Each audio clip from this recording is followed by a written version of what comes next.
Good evening, and welcome to the March 11th British Empire Study Group meeting.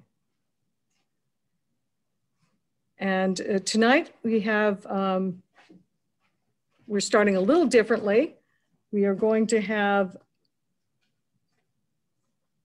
Mr. Robin Woodruff present. Robin Woodruff is International Sales Director for Vryemesselarey, and he wrote The Prisoners of Boer War in Ceylon in the Dutch East Indies. And I think I really butchered that, but he is our speaker tonight. The British Empire Group's next meeting will be on April 15th, and that's going to be a really interesting meeting with the Collectors Club, the South African Philately Club, the South African Collectors Society, and the Cape and Natal Study Circle. And Keith Klugman will be presenting his Victorian Natal exhibit at two different times, 10:30 a.m. and 5:30 a.m. So those of you in Great Britain don't have to stay awake so late. So a couple of things that I'd like to do and go over because it's a little different tonight. We are not going to have question and answer right afterwards. What we are going to do though is once we bring everybody over, we will do a question and answer session. If you are not comfortable or you just want to put your questions in the chat, that works well. Some people might find those closed captions obnoxious. If they are obnoxious to you and you don't want to see them, you could hit the live transcript button, which is on the lower right-hand section, and that will turn them off. If you don't see the little CC button, click on the more and it will appear. So this meeting is being recorded. So, act accordingly when you come over on this side. And if you miss it, you could go ahead and see it again. And as always, following the meeting, there will be a social. So tonight, again, is Mr. Robin Woodruff. He's presenting on the prisoners of the Boer War on St. Helena in Freemasonry. And Robin, at this time, I'd like to turn it over to you. Thank you very much, Jo.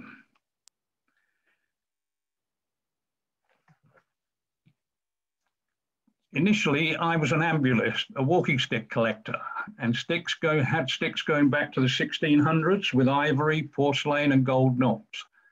I would visit Hank Tarrant's auctions in Boston twice a year to purchase these. However, when the friend who got me into collecting in the first place sold me this piece that's shown here, my interest became items made by the prisoners of the Boer War, 1899-1902, whilst they were in camps in South Africa, and when banished, that horrible word, banished, to St. Helena, Ceylon, India, and Bermuda. And it's relatively common knowledge amongst those having an interest in Freemasonry and the Boer War that British officers, Lord Roberts, General Kitchener, and men of the lower ranks, including Winston Churchill, Rudyard Kipling, and Sir Arthur Conan Doyle, attended Freemasons' lodges while serving in South Africa. Ars Quator Coronatum, Transactions of the Coronati Lodge, number 2076 refers. Recorded in the Masonic Illustrated and other articles that certain members of the British forces responsible for overseeing the prisoners attended two lodges on the island together with Boer senior officers. It would appear, however, that not a great deal of information is available in the general domain about the lower ranking Boers and men of other nationalities who fought with them, and given the term their associates in some instances of this work, who also attended the meetings as prisoners of war and late prisoners of war after peace had been declared and whilst they were waiting to leave the island. Whilst the lack of information is understandable, it is considered important to research this subject and record for posterity their involvement in this aspect of life while being banished from South Africa. Furthermore, in order to show how friendships can be formed and prevail, even under the most unusual and difficult circumstances of captor and captive. And the word banished is there, and To banish is to expel or to relegate to a country or place of authoritative degree, condemned to exile. Thinking.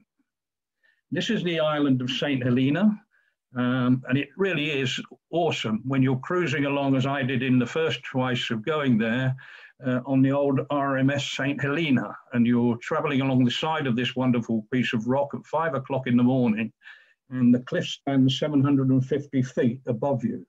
It's incredible, unbelievable. It was Jones' proposal that we should include a little postal stationery, philatelic stationery in this. We have a piece here that was sent as a reply postal card from the United States of America, and being addressed to Philadelphia, written on the 8th of March 1900, Robert P. Pooley, the US consul on St. Helena. And he writes, the only papers or journals published here are the St. Helena Guardian newspaper and the church magazine. So if you didn't take your own postal or material to read with you, you didn't have a lot when you got there. What is Freemasonry? Freemasonry is an esoteric society only in that it is certain aspects of private. Freemasons state, anyway, this item that square and compasses joined together, and it's the most single identifiable symbol of Freemasonry. And this piece is actually made by a prisoner of the Boer War on St. Helena. And the square and compasses represent architect's tools and are used in the Masonic ritual as emblems to teach symbolic lessons. This piece by POW and has a silver 2.5 shilling coin added, and above that is an inscribed silver diamond-shaped decoration with Old Rock Lodge, and on the square, GT Mold St. H. And this was made by POW 5985 George Jacobus Moll, age 34, from Blackplatz, Tweede, and was captured at Vryemesselarey on the 21st of the 10th, 1899. He was sent to St. Helena on the Bavarian on the 1st of January 1901. And here we see a picture of the surrender at Paardenburg when Lord Roberts and General Kitchener met for the first time, and this was the first opportunity that they had to confirm they were Freemason brothers. And that was on the 31st of May 1902. Initially, General and Mrs. Cronje were held on board the HMS Doris with their grandson, and that was in Simonstown Harbour. And here we see the ship on the left-hand side, and on the right is General Cronje in his large hat with a cross on it, and his grandson is in the centre. These 3 chairs, beautiful pieces, possibly Spanish, very difficult to tell where they came from originally. They're inscribed with dolphins, I believe they are. And out of the 3, one of them has been very badly damaged in the seat, as if old General Cronje probably sat in it with his sharp penknife in his back pocket or whatever. But it's actually inscribed on the leg of each of them, HMS Doris 1900. And the note that came with them in Dutch, translated, reads, "These chairs were used on board HMS Doris by General Pete Cronje's wife Hester, and given as a gift to use on St. Helena in the year of our Lord 1900. And there's dear old Mrs. Cronje on the right-hand side. And this is a medal box of Guard James Seymour. Probably he was a Freemason as well. And unfortunately, you're not able to see some of the very nice brass decoration on the front. His British Service Medal is within the box, and his cap badge, also his St. Helena Service Medal, and his service record. Interesting piece of collector's item there. The camps to hold the POWs had not been prepared when the first batch of prisoners of a considerable size were captured at the Battle of Vryemesselarey on the 21st of October 1899. The first group of 189 POWs, including foreigners and 4 achterrijers, which are the black back riders or personal assistants as they were, arrived in Simonstown on the 2nd of November 1899. Commandant Adolf Scheel, the German commandant, and Captain Vryemesselarey de Witthammer, founder of the Hollander Corps, were amongst them. They were temporarily placed on board the armed corvette HMS Penelope that had been anchored in Simons Bay Harbour as a receiving ship. Now, some of the information on that page is given by the Wits University Library, where it's being held in Captain de Witthammer's files, and they have asked me to mention that they wouldn't really want it published elsewhere. The other prisoners were being ferried towards the Penelope, as we see here on the left-hand side, and on the right there are some Boer gentlemen, which in the Afrikaans word Boer means farmer. And these gentlemen look to be elderly farmers. I wouldn't think there's any one of those under 45 or 50 years of age. Incredible. This was made on the Gedurende Castle in Simons Bay in December 1900 to January 1901, which was the period of time that the prisoners were actually on there before camps were built on land. And here we see the tented accommodation at Greenpoint racetrack, I should say, and Bellevue Camp in Simonstown on the right-hand side, and 2 considerable sized camps holding these prisoners of war. On the left here, we see a tray made by prisoner number 2577, Johannes Jordan in Bellevue Camp in 1900. And on the right, a POW artist representation of Greenpoint Track Camp on a postal cover. And this was painted by Boer POW number 15,955, Isaac Joubert, age 65.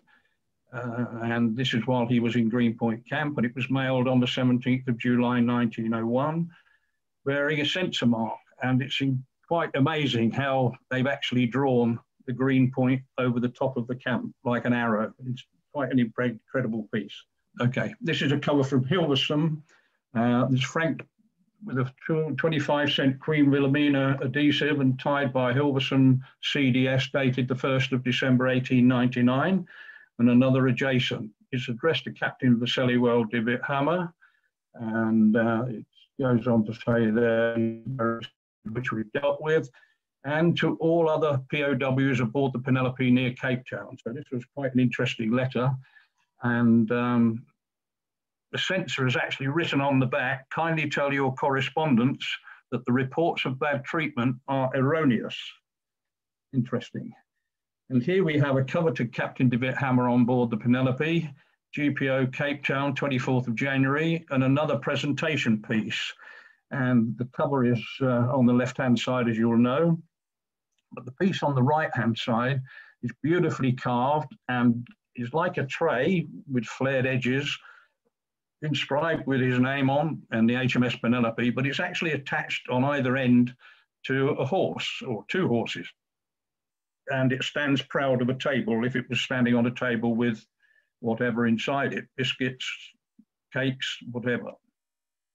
And here we see the camps in the recreation ground, the Naval Recreation Ground, which was where the prisoners were put after they moved onto onshore camps. And it was felt by members of the church and Prime Minister locally and other personnel that these guys really should not be in such terrible accommodation while there is prisoners of war. So they moved them alongside the water's edge with tented accommodation.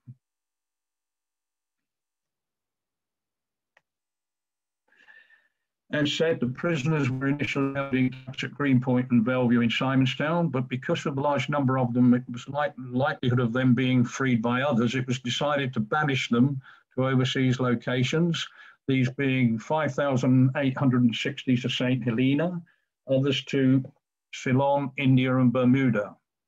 And we have 13 ships that took them to St. Helena, the Milwaukee being the first one on the 3rd of April 1900. The last one, the Britannic, on the 19th of February 1902. Arrival St. Helena, 27th of February 1902. 5,860 on board. This, on the left-hand side, is a tin carrying case of the formal headwear of Captain Weber of the Milwaukee. It was the first of the 13 sailings carrying POWs, and on the right-hand side is the actual formal headwear. Beautiful piece. And this is a gentleman, but this is POW Haumann from the Bavarian, and it sailed on 2 occasions, as I mentioned, with 1,039 prisoners aboard on one, and 1,337 on the second sailing. So it was a considerably large ship of Canadian origin.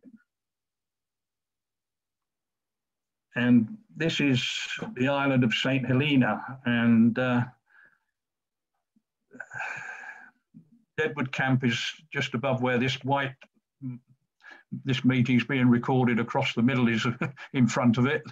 And Jamestown, the only town on the island, is above on the left-hand side, whilst Broadbottom Camp, which was the second camp built much later, is down at the bottom of this label in here, and it says Broadbottom Boer Prisoners Camp. Left-hand side about 2/3 of the way down. I think I'll skip over the censor's name. FWA, which is Frederick William Alexander, Chief Censor. EBW, which was Edward Bowell Walton. JHMB was Brown.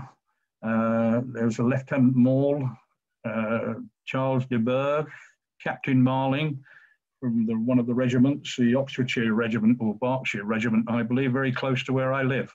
And the bottom one is the interesting one. This is von Ahlefeldt, who was Convilium Voldemar Baron von Ahlefeldt Ludwigsburg. He was German by birth, I believe, but became Chief Censor. And I actually wrote a booklet on him not long ago. And here we see two pieces of philatelic work. The top one on the left-hand side, prison camps at Fort High Knoll. This was the old fort going back hundreds of years, right on top of this hill that you see on the postcard.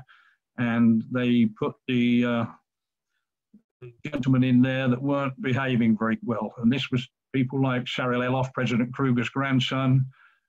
He had led the attack at Mafeking much earlier and was captured. And he was one of the early ones to go to St. Helena. And on the right-hand side, that is correspondence, a cover from the Cape to General Cronje, posted in East London in September 1900. And it was brought to St. Helena on the Union Castle ship, the Raglan Castle, one of the group, and arrived on the 15th of October. So it took just on a month to get there. But for those who have a great interest in philately, interesting pieces. Unfortunately, I collect other things, but not the paperware. And this is a piece censored by Captain Marling, as we've seen before. And there's his signature on the right-hand side in the censor box. And here we see Chief Censor Alexander Rat seated on the left-hand side with a white beard and white hair in the chair. And he wasn't very highly thought of by the prisoners at all. Hence they called him Alexander the Rat. And one of the reasons was apparently that apart from being Chief Censor, he was very well known for supplying the prisoners with alcohol, which certainly wasn't allowed, one would imagine. And the gentleman on the right, the slim gentleman there, is Walton, and another one of the censors. And then we have the group of virtually all of them, which I believe is von Ahlefeldt sitting in the front left with the fairly hard black moustache, and Captain de Witthammer sitting third right on that same photograph in the armchairs. But each one of those is a censor. And here we had some of the censors' names that I was trying to put together before I came, but we've got Alexander, we mentioned, Bow Wharton, Brown, Moule, and Captain Marling and Baron von Ahlefeld. This is of cover, front only, unfortunately, and it's probably one of the only pieces of philatelic work I've got regarding the prisoner of the Boer War. And I found this interesting because this was addressed to the Secretary of Masonic Lodge, St. Helena, Mr. Clayton, but it seemed not to want to be delivered to him because it was scrawled out at the bottom in the blue crayon. But it was actually censored by F.W. Alexander, FWA in the bottom right-hand corner. And this was the first piece of Boer War memorabilia that I actually collected. And this was inscribed St. Helena 1902, and it's actually one of the old dip pens. But that was the first piece of memorabilia made by a POW that I collected in this number of pieces that I have. And here we have General Mrs. Cronje and her grandson with the secretary of the, with his secretary and the military and two houseboys at Kent Cottage. My first visit to the island was in 2006 to undertake research on the prisoners of the war and their activities while they were encamped on the island. And the local archives were my first port of call. There were two Freemasons lodges on St. Helena in 1900, the Old Rock Lodge 912 and St. Helena Lodge 488.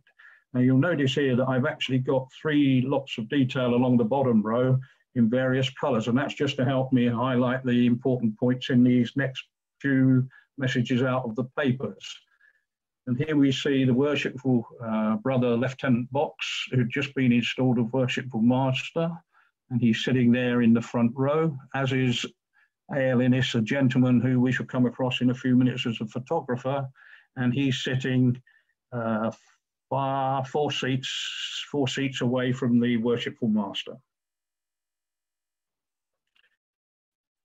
And this is the first article that I came across whilst in records in the St. Helena Guardian, reading the St. Helena Guardian and the Masonic Chronicle while I was down in the St. Helena archives. And this is talking about the 48th annual festival, the installation of the Worshipful Master and officers at Old Rock Lodge 912. And there were two lodges, as I said before, I believe, Old Rock Lodge 912 and St. Helena Lodge 488. And against a great and representative gathering of Freemasons, the Worshipful Master-elect was Worshipful Brother A.L. Innes, the photographer. And he was installed by the installing master. And I won't read all the names out, but a lot of the military were there, and a considerable number of, well, no, not a considerable number, a number of the prisoners of war as well. And the one that mentions in this particular piece is Captain de Witt Hammer, and he presented the lodge with a souvenir consisting of a very useful article of furniture well known to every Freemason.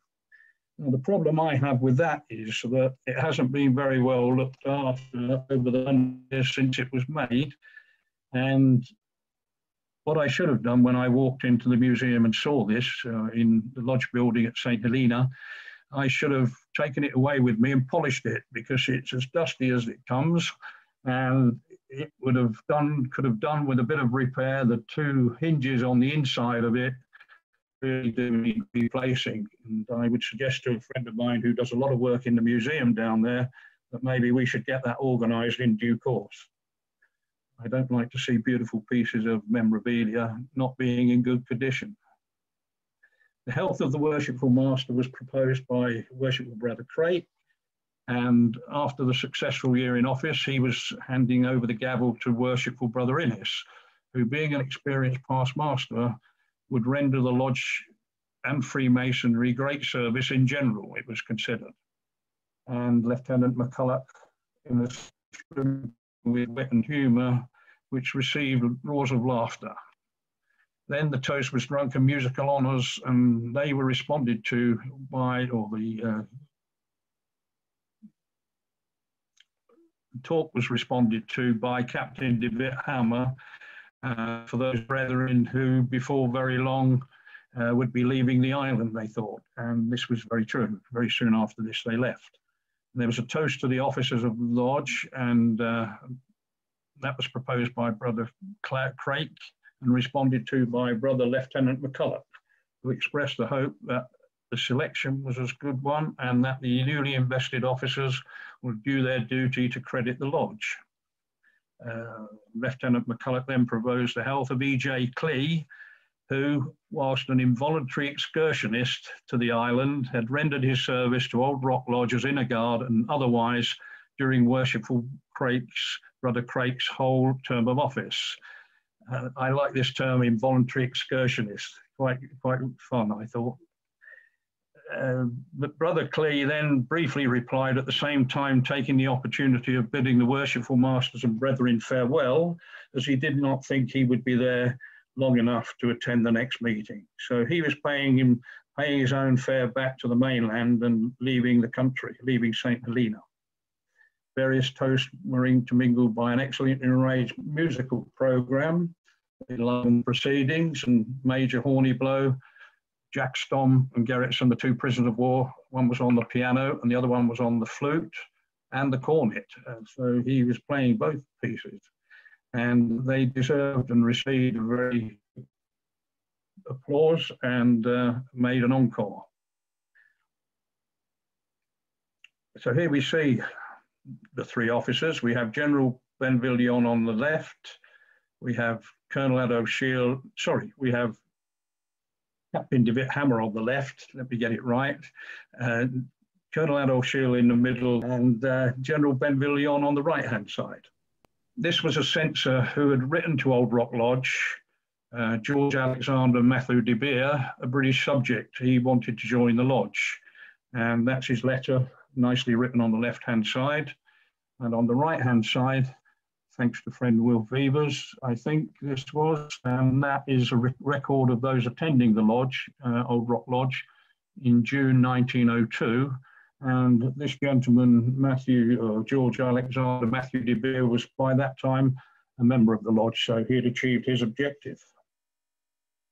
And here, a photograph album at auction, and within the covers were images taken by A.L. Innes, and there were two of them, and both had his hand stamp on the reverse.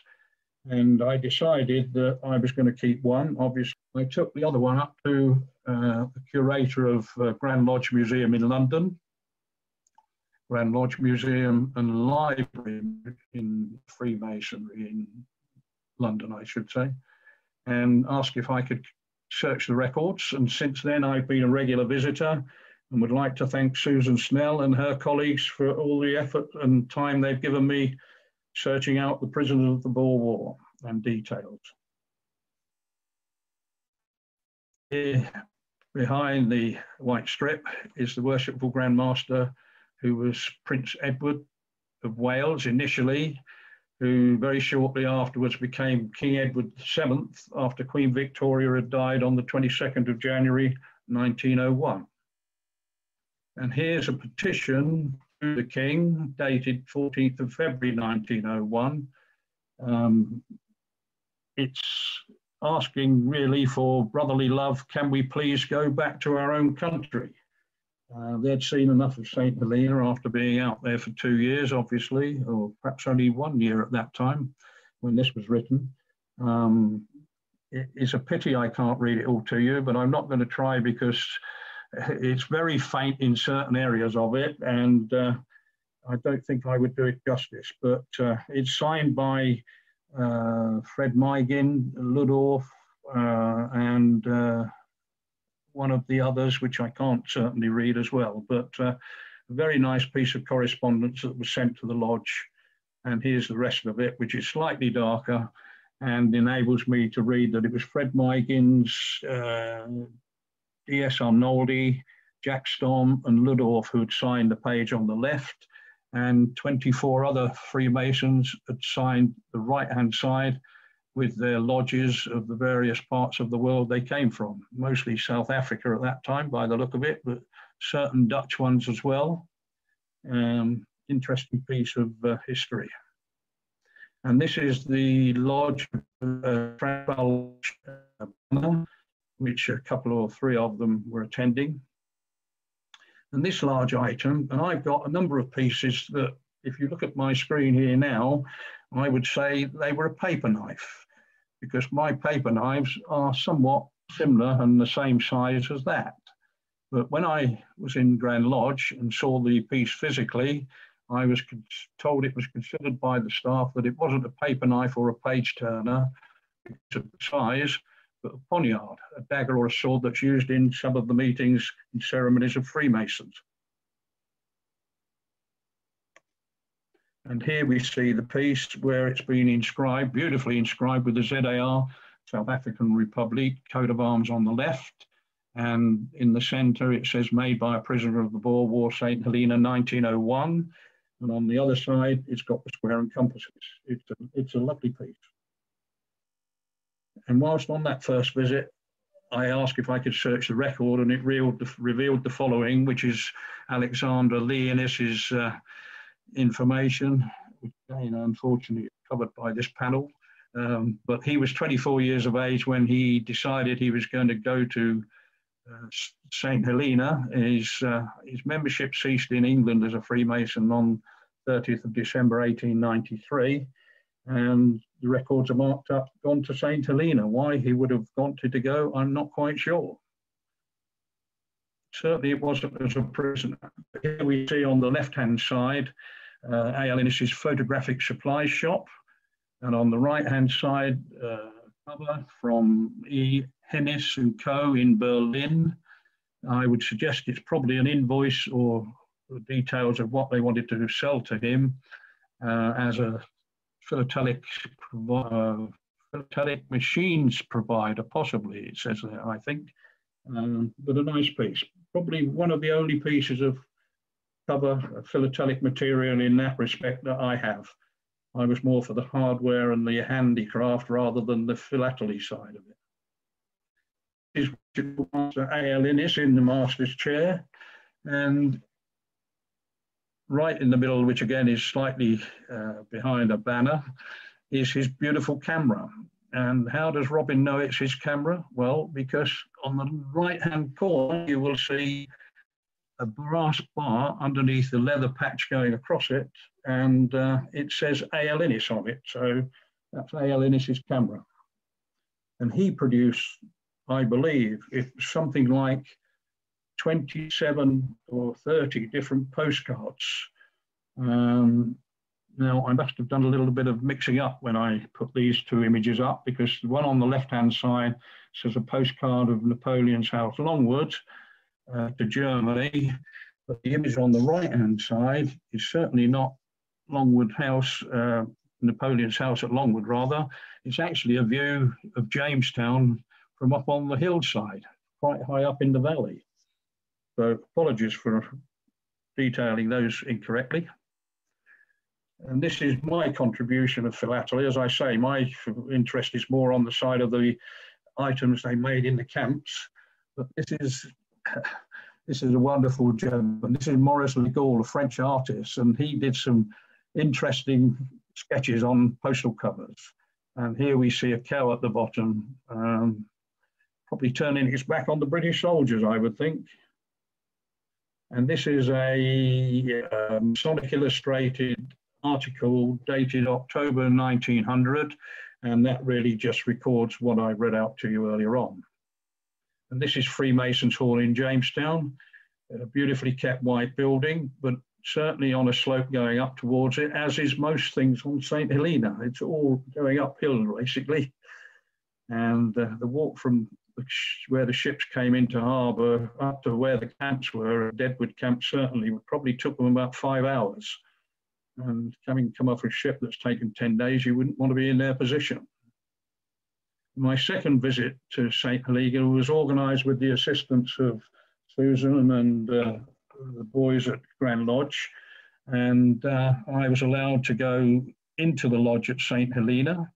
And it's much different from what they have in Grand Lodge in London, I'm sure, but it serves the purpose, and it is a Masonic lodge.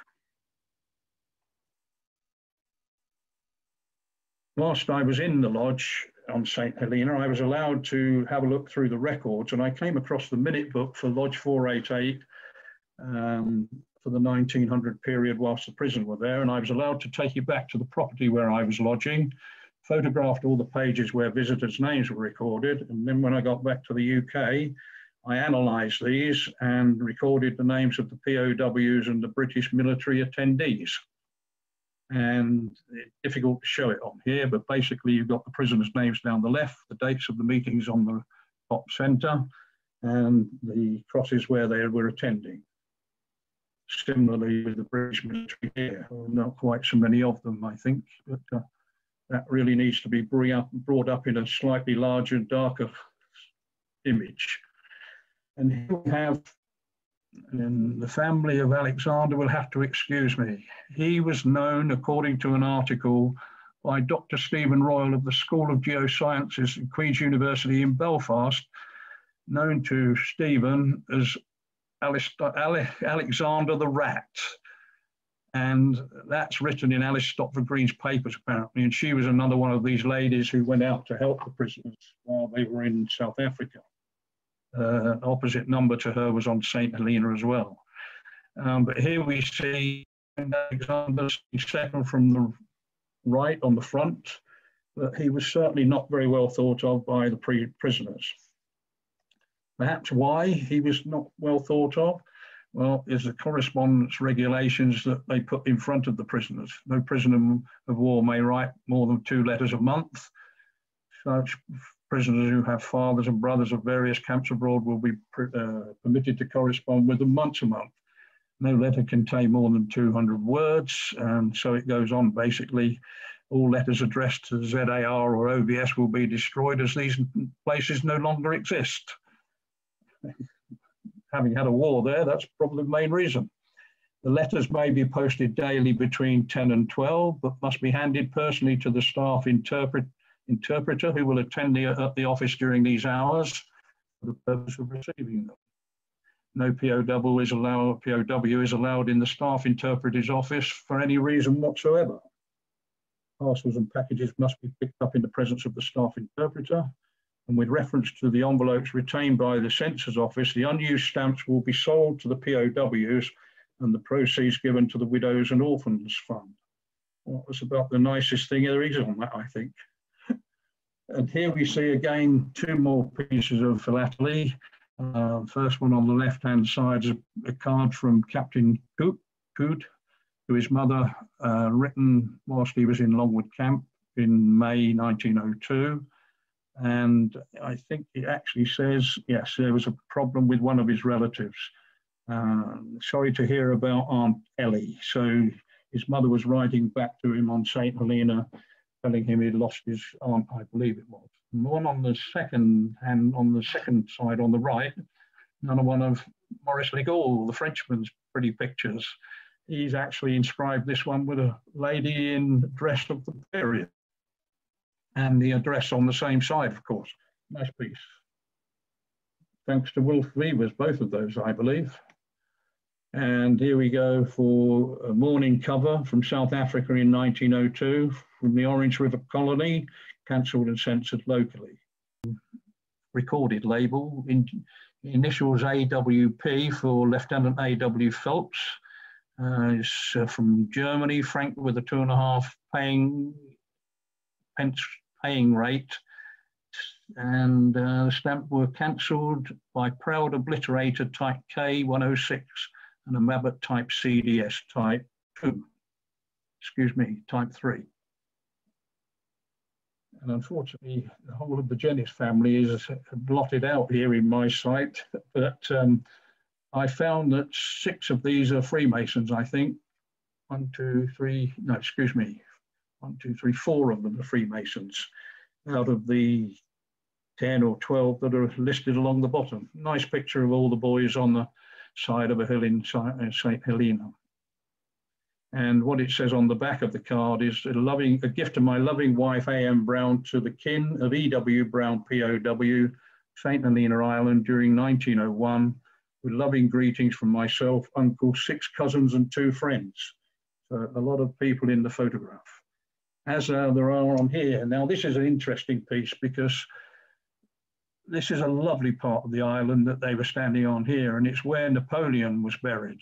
And the French actually keep it today as if it was just being buried today, basically. It's beautifully well kept, and they have a person there all the year round attending the grave and making sure nothing untoward happens to it. But this is listed by 22, or listed with, I should say, excuse me, 22 prisoners of Boer War.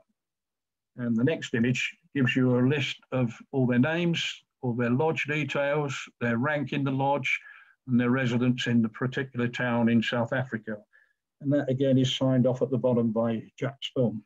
So Jack did a good job in recording that. It gives me a bit of information to deal with.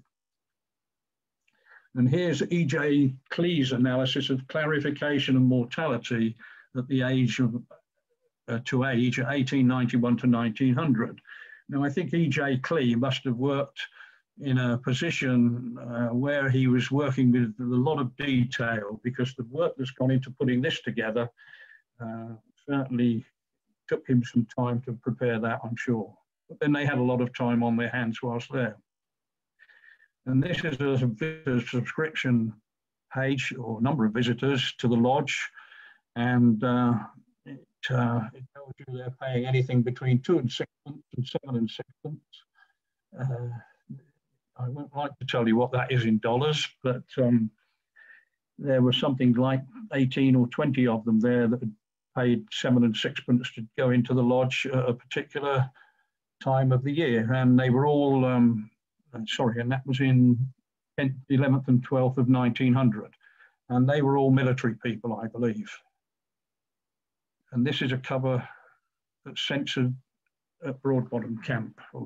All these covers are censored at Broadbottom Camp, I think. One on the left is Second Lieutenant A.W. Phelps at Broadbottom, and one on the right is G.A. De Beer at Broadbottom. He arrived on the Bavarian on the 21st of January. And a couple of nice pieces again, I think, thanks to Will Vivers. Out of the 3, 6, 9, 12, 15 or so that are there, we have 2 standing at the back, which are Freemasons. One is Captain Capel, and the other one is Lieutenant Lambex. And those sitting in the front, we have Captain Marling, Captain Goldsmith, Lord Bathurst, Captain Hobbs, and Captain Harding. I think that one is, all of Freemasons. So the military were well represented. And this is the Boers standing outside waiting to sign the oath of allegiance, which they had to sign before they were allowed to go home. And this is a letter dated the 20th of November 1902 from the acting governor, Colonel A.J. Price, to Joe Chamberlain, as he was, MP and Secretary of State then in those days. I think I can remember him in the early days of my life, so he lived for a good age probably. But this is a letter that's been written by Jack Stom saying, it's being written on his behalf by A.J. Price, the Lieutenant Colonel Price, the acting governor in charge of Deadwood Camp, basically. And it's to the Right Honourable Joe Chamberlain, Secretary of State. And what Jack is saying is, well, thank you very much, but I've had enough of being with you on the island. I'm going to pay my own way back on the Galactica. And so at 34 years of age, he went a few days earlier than some of the others that had to wait to be carried out of the island by other transport. And this is an image of the prisoners all marching down the high street in Jamestown. Unfortunately, in the middle, to be blotted out again. And here we have Charles Smith, always considered to be vastly irreconcilable, one who would not sign the oath of allegiance to the British Crown. Well, that is very doubtful in this case, because Charles married and stayed on the island as Baker and as a Freemason. I met his adopted daughter Shirley on both my visits and corresponded regularly. She sadly died last year in Jamestown. Charles' son, Stephen, lives in the southwest of England, and I visit him occasionally to add details to my book. But there we see him standing with the cannon, and I'm not sure when that cannon was used either. It must have been much earlier than the Boer War. And this is the last, yes, this is the last irreconcilable, Charles's subscription for attending Grand Lodge.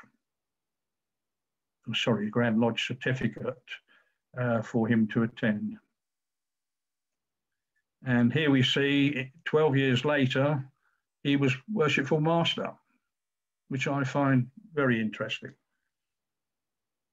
And here we see 2 rocking chairs made by a prisoner, although I can't tell you who it was that made them, but I can tell you they're very beautiful. They're only model size. They're not full size to sit in, unfortunately, although I do have 2 that you can sit in.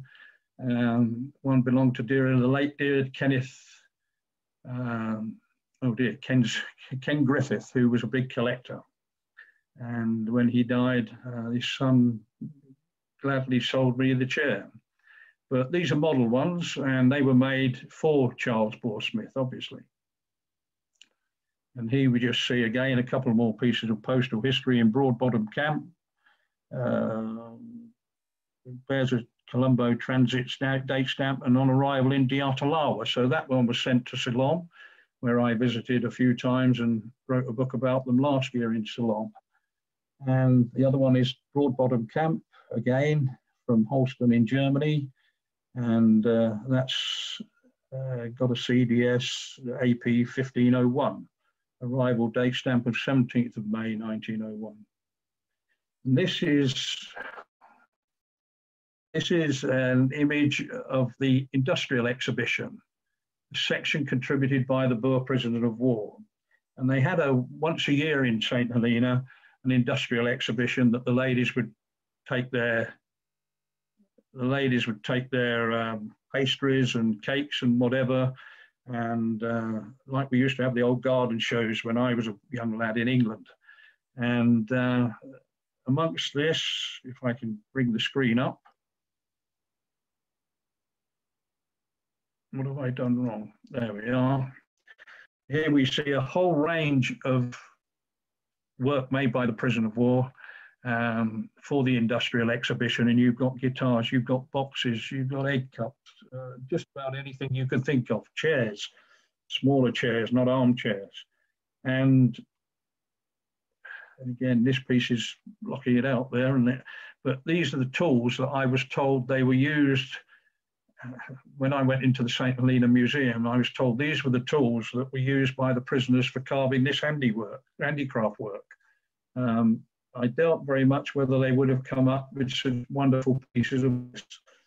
And this is a wooden carrying case that is rather heavy. Fred Mygins, who was one of the Worshipful Masters and prisoner of war, of course. And what's inside the box? You'd never believe it. Singer sewing machine. Incredible. I wonder where he was able to obtain that from to make the box to put it into. And this is a box inscribed AF Shield for Colonel Adolf Shield, dated St. Helena 1900. And it contains his binoculars and a bit of storage space in the front. Nice piece. And this is an elaborate, very elaborate box that I can't see because of the label over it, that it actually says S.J. Eloff, Commandant Sarah Eloff, POW St. Helena 1901. So a box that's made for President Kruger's grandson. And this is a letter rack inscribed down the brass square, Old Rock Lodge. And this is a basket made for General B. Cron. Beautiful. It's circular, and it's almost the same size as the top of my laptop here. And it is well carved, and it's got a beautiful strapper going over the top to carry it. And I can just imagine dear old Pete Cronje walking around the apple, where the apple trees are, and picking the apples up and putting them into this. But I noticed one thing, and I didn't notice that until I was putting this slide together to make the presentation. Somebody has left an R out of his name. They've got him down as General P. Cognier instead of Cronier. Well, that was unfortunate. You don't find too many inscriptions that are incorrect, but that would be on that piece, of course. And this is a beautiful tray that's got these lovely roundels, both on the outside and also around the inside as well. Lodge 488, 1901, St. Helena Lodge 48, 1901. And here's two pieces. We've got a jewel, a rather large wooden made jewel. And on the right-hand side, the only ever piece of Freemasonry walking sticks that I've come across. I've got a considerable number of walking sticks because that's where I started getting interested in the POWs. But it's the only one I've got that has anything to do with Freemasonry. And there we only see part of it, because if you stretch it out to its full length, well, then it unfortunately diminishes so that you can't really see the good piece of the knob. And this is a beautiful little pony trap that was made by POW 3819 Matthias Hooper, age 47, from Johannesburg, captured at Springfield on the 19th of March 1900. While serving for the Klaus commander, and he went to St. Helena also. And this is a metal bracelet with a square and compasses made from a British penny. So you've got the brass bracelet, and over the top, British penny that's been added to with the square and compasses. And this is an English clock. Where C.C. Taylor got this from, I don't know, because he was in the King's Own 2nd Battalion. But he's had the front inscribed with the square and compasses. It's got St. Helena 1901 with his name on it, C.C. Taylor. And then on the other side of it, it's had, or the top side of it, it's had inscribed the King's Royal Battalion. This is the most wonderful writing table you will ever see. And this belonged to General Benvillion. And when you consider that this piece has been from St. Helena to South Africa to Canada to the UK, and the little bottle on the side here that would have been an inkwell is still in one piece, and it's still in its original form. And I think that is wonderful. It's, what is it now, 1899, 200 years old almost now, isn't it? And it's a wonderful piece. And oops, I'll take it back, I've pressed it too hard, but it's actually got an inscription with his name on it. And this piece is very similar, but this is made a ship's table again, made for Captain de Fremont, the French captain.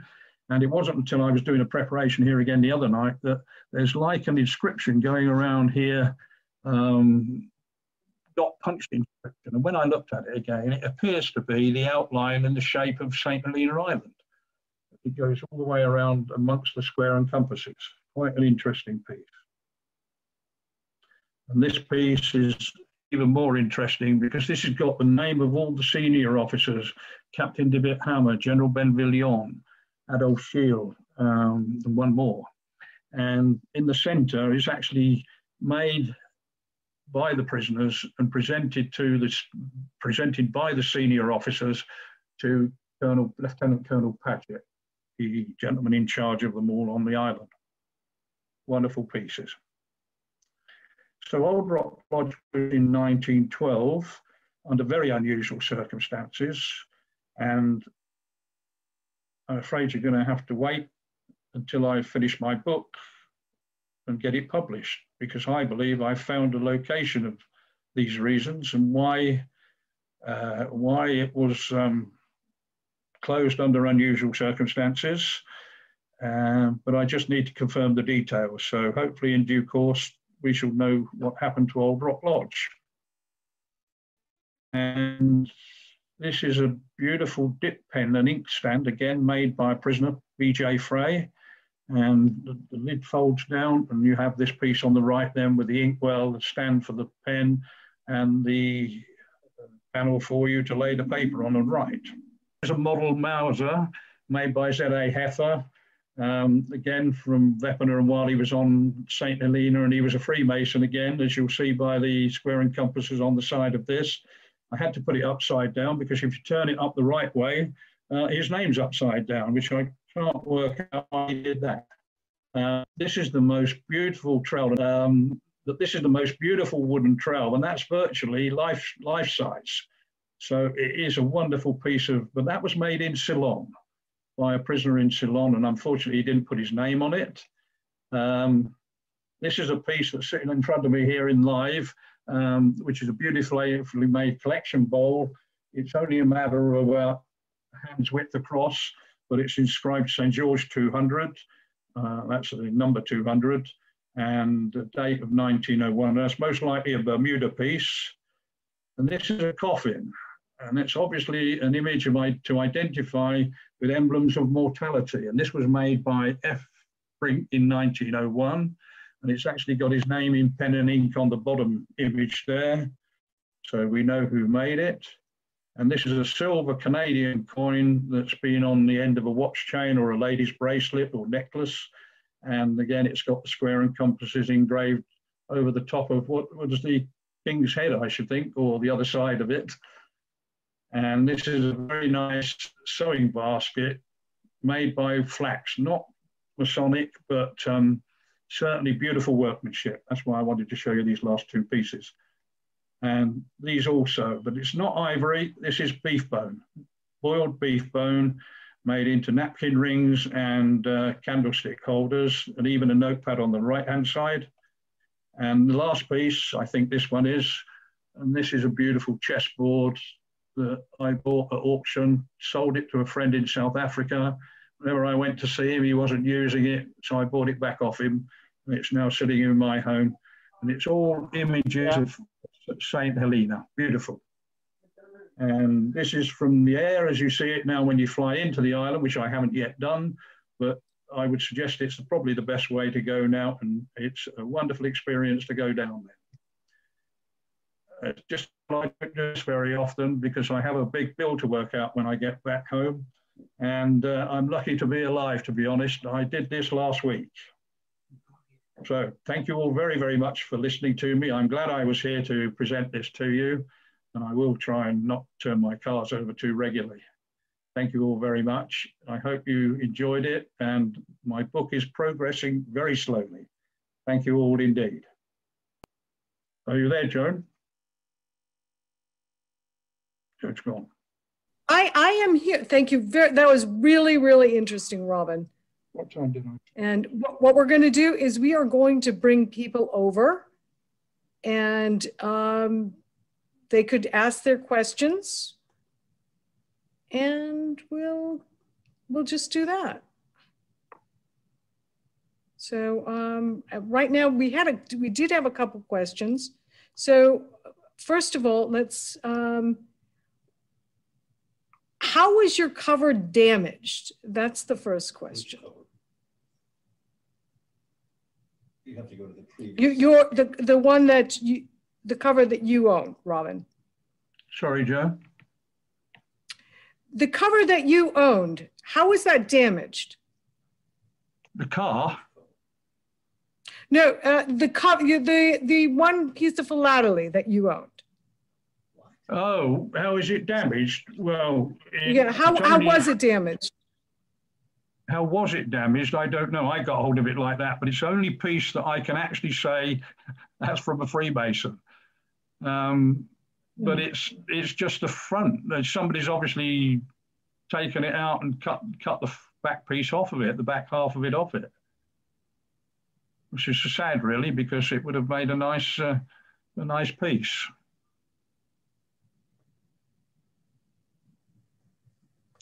Oh, we have some new visitors. Good afternoon, gentlemen. Yeah. Ladies, if there are ladies, I'm blocked out by this white panel again over.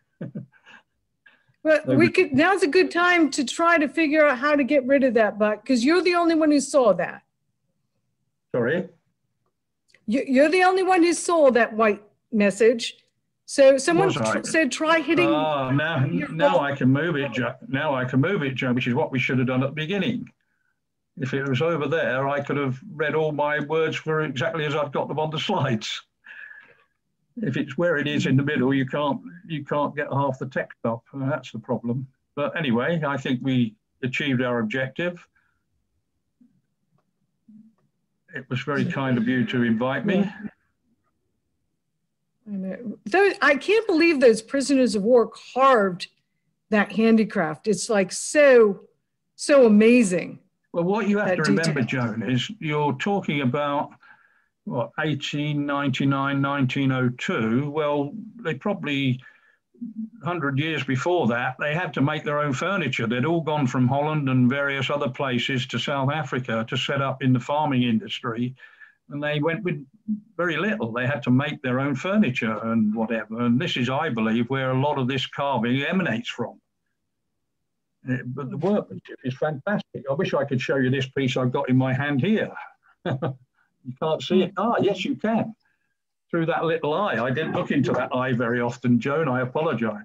But can you see this? Oh, yes. This is a little box. Where are we going? Let's just see. It's a little circular box. We'll put it all together like that. I can't see where I'm going.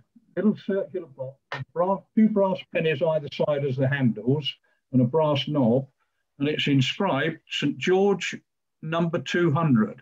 Well, that isn't the lodge in St. Helena, and that can only be in Ceylon, in India or Bermuda. And I've been to Bermuda twice and done some good research there, and I don't recognize St. George Lodge, but I will find out. That worry me now because I don't know it. But that's just an example of one piece of memorabilia. And when you think that, you know, how they've worked it and whatever, it's beautiful. Robin, this is Dan Walker, one of the participants. Did anyone ever try did any of the prisoners ever try to escape from St. Helena? No, I think St. Helena was just about the worst place in the world you could be, because it takes you 7 days to get there by ship. In today's ship world, they certainly tried in Ceylon, and I think the story goes, I should know this because I've written about it, I think there were 4 of them that eventually, through some help of Russians, got back over the top and got away from Ceylon that way. India as well, I think there were a couple, but none at all, as far as I know, from St. Helena. Oh, yes. Thank you.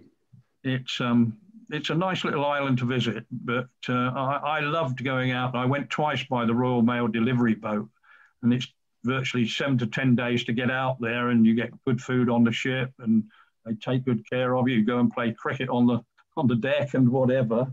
And it's interesting. And you know, people are very friendly on board. You meet new friends, and I met a dear old military gentleman and his daughter that were on board, and I still correspond with them, although she's living now in California somewhere.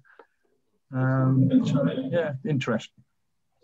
Robin. So there are 2 Freemasons questions. One was, are Freemasons able to go to any lodge that they want throughout the world? They would normally, I believe, contact anyone in charge of the lodge to go. Yeah, they probably might ring or speak to somebody. Sorry, that's what I was looking for. I thought I'd lost my jewellery for a minute. I'd taken it off because it bangs on the PC. But they would normally, I would think, go through Grand Lodge and get an invitation that way, probably. Yeah, yes. Okay. I'm hopeful Susan's on here. So. Excuse me, sorry. Yeah, so you have to go through Grand Lodge and get permission to approach a lodge overseas to go to. I thought you would. Their Grand Lodge. Yeah. Can I ask you a question, Robin? Yes. Jeremy Gaskell, I'm in England. It seemed unusual that there were 2 Masonic lodges in such a small place. Were they both English Constitution lodges, or was one Irish Constitution? Or no, they were both. They were both British Constitution, as far as I know. Ah, right. Okay. I was hopeful Susan was going to be on here today. We haven't got Susan up here on the. Ah, yes, there she is. She's got her hand up. Does that mean she's asking a question, Jean? Where are you, Susan? Susan, you could just unmute if you'd like. Susan's up on the top left-hand corner. Yes, I'm definitely here. Can you hear me? Yes, No, we Susan. can. Brilliant. Where are you, Susan? I'm wave here. to me. Don't worry, Robin. I'm here. Where are you, Susan? I can't see you. There's not I a am big here. Don't worry. I probably haven't got my video switched on. Right. Okay. Good afternoon, Susan. Now, this There we ladies and go. gentlemen, this ladies and gentlemen. There we are. There's Susan in the top left-hand corner for me. This is the young lady who has been so helpful with allowing me to go through the records for the past 200 years. I think I've been through, and yeah, they're very, very helpful at Grand Lodge. Susan works there full time when she's not damaging herself in the gym. But I'm glad to see you there, Susan. I'm pleased about that. I think, well, we're all very pleased to see you, Robin. Yeah. Sorry, Susan. We're all very pleased to see you. Well, I tried to get here on time. I hope I didn't. I was lost a bit. I was lost a little bit because I don't know whether Joan could do anything about this for another presentation in future, but it's across the middle. This meeting is being recorded in a box that covers the whole centre part of the screen. And so don't worry. We'll have a chat about that to sort it out. All the words I wanted to read out, I couldn't read. Not to worry. You have a Mr. Prato, Fernando Prato over there wants to say something maybe. His name's just come up. Anyone? Where is the Grand Lodge? Is it in London? The Grand Lodge? Yeah. Well, unfortunately, I doubt if I can get back to it quickly now. Unfortunately, when I came to bring the slide up of the Grand Lodge building, it was covered out by this meeting. I saw the building, but where is it? Is it in London or is it? Oh, yeah, sure. Yeah, right in the middle of, well, Susan, you know the address better than I will, but it's in... It's right in the middle of Covent Garden. Oh, okay. Which is near Holborn Tube Station. And we do have a museum, the Museum of Freemasonry, that anybody is welcome after we reopen, which we're hoping to do in May, to come round and have a look.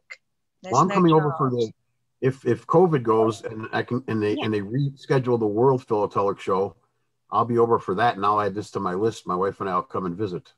Well worth the visit. Well worth the visit. Whether you're a Freemason or not, it's well worth the visit. Yeah, I lived in England for 7 years when I was in the military in East Anglia. All right. Yes, you were probably at Bentwaters or... No, I was at Lakenheath. Lakenheath, yeah. For 7 years, so, and lived in Thetford. So I went to London a lot, but I didn't know. I was into stamp collecting, but British Commonwealth, and now I'm joining this group, and it's very interesting. I live in the States now. So you're a philatelist. Yes, I am. Yes. Yeah, so, I'm not sure what they call me. A collector, I think. I would just like to add that the lodge in London was built as a memorial to those that perished in World War I, those Masons who perished in World War I. It is an Art Deco gem. It is one of the most spectacular buildings I've ever been into. Cool. And if you go to London, I would not miss going. I'll go. We'll definitely check it out. Yes, thank you. Definitely check it out. Yeah, we will. Yeah, I've got an image on here that I was intending to show because this was to bring me into Susan and her colleagues there that have been so helpful. Yeah. But it is the most spectacular. I took a photograph only last year from the opposite side of the road, and it is incredible when you just stand and look at it. The design of it, beautiful. There's a very good video on its webpage, which sort of gives you like the 5-minute tour, but figure an hour. Yeah. Excellent.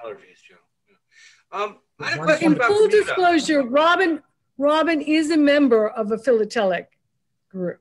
Oh yeah, I'm in the Anglo-Boer War Philatelic Society in England, although I've got a few philatelic covers, but not a great deal of them. But the half piece that I showed you earlier on was one of them. But I like going to the meetings, and there's always something interesting going on. I'm surprised we haven't got any of our other members. I thought Wilf might have been here today, but he contributed to some of the letters that I've got on my show.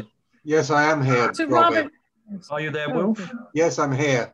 I bet you're underneath this white panel, Wilf. Now I've heard you. Where are you now? He's second from first row, second down. So on the censors, sorry, do you? Sorry, Robin, do you know if the censors were selected or appointed? Were they employees of the post office? Do you know anything about how they became censors? That's asked by Richard. No, I don't know how they became censors, to be perfectly honest, Joan.